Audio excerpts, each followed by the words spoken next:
IPL এর আগেই good news সামনে এলো বিরাট খবর। নিজের অবসর ভেঙে শেষমেশ ক্রিকেটে ফিরছেন এই দুর্ধর্ষ ক্রিকেটার। নামটা জানেন? হ্যাঁ, নামটা শুনলে একেবারে আকাশ থেকে পড়বেন। দেখুন, তার মতো বিস্ফোরক ব্যাটার খুব কমই জন্ম নিয়েছে ক্রিকেটে, তার মতো টিমম্যানও, তার মতো বোদ্ধাও খুব একটা দেখেনি ক্রিকেট। সেই তিনিই কিনা আবার অবসর ভেঙে ফিরছেন ক্রিকেটে।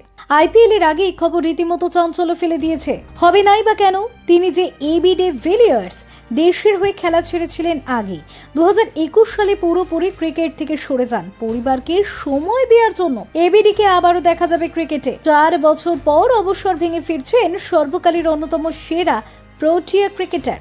এবিডির অবসর ভেঙে ফেরার খবর তার ভক্তদের নিশ্চিতভাবেই আগ্রহী করে তুলবে। আরসিবির হয়ে দীর্ঘদিন খেলা এবিডি কি আবারও বিরাটের পাশে খেলবেন? না, সেই সম্ভাবনা কিন্তু নেই, কারণ সিরিয়াস ক্রিকেটে আর দেখা যাবে না তাকে। ক্রিকেটের মজা নিতে পারবেন এমন কোনো লিগ খেলতে চান। লেজেন্ডস ক্রিকেট লিগের মতো টুর্নামেন্টে দেখা যেতে পারে তাকে, যেখানে চাপ থাকবে না কিন্তু ক্রিকেটের আনন্দ থাকবে। এবিডি কেন হঠাৎ অবসর ভেঙে ফেরার কথা ভাবতে শুরু করেছেন? ছেলে মেয়েদের চাপেই নাকি কিছুটা সিদ্ধান্ত বদল করতে চাইছেন। তার 3 সন্তান, আব্রাহাম, জন ও ইয়েন্টে। ওয়ানডে ক্রিকেটে দ্রুততম হাফ সেঞ্চুরি, 150 রানের বিশ্ব রেকর্ড আজও তার দখলে। 40 বছরের এবিডি বলেছেন, নিশ্চিতভাবে বলতে পারছি না, তবে ক্রিকেট আবারও খেলবো। আমার ছেলেমেয়েরা ক্রিকেটে ফেরার জন্য চাপ দিচ্ছে, ওদের সঙ্গেই আবার নেটে যাব।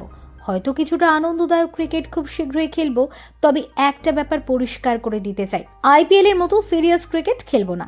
এবিডির অবশ্য ক্রিকেটে ফেরার ক্ষেত্রে অন্য একটা সমস্যা প্রতিবন্ধক হয়ে দাঁড়াচ্ছে। চোখের সমস্যা দেখা দিয়েছে তার, একটা চোখে একটু ঝাপসাও দেখছেন। এবিডির কথায় ডান চোখটা ঠিকঠাক কাজ করছে, তবে এই ক্রিকেটে ফেরাটা আমি বাচ্চাদের জন্যই করতে চাইছি। আরসিবি নিয়ে ভাবছি না মোটেও, কারণ চাপটা আর নিতে চাই না। যেখানেই খেলি না কেন মজাটা যেন অনুভব করতে পারি।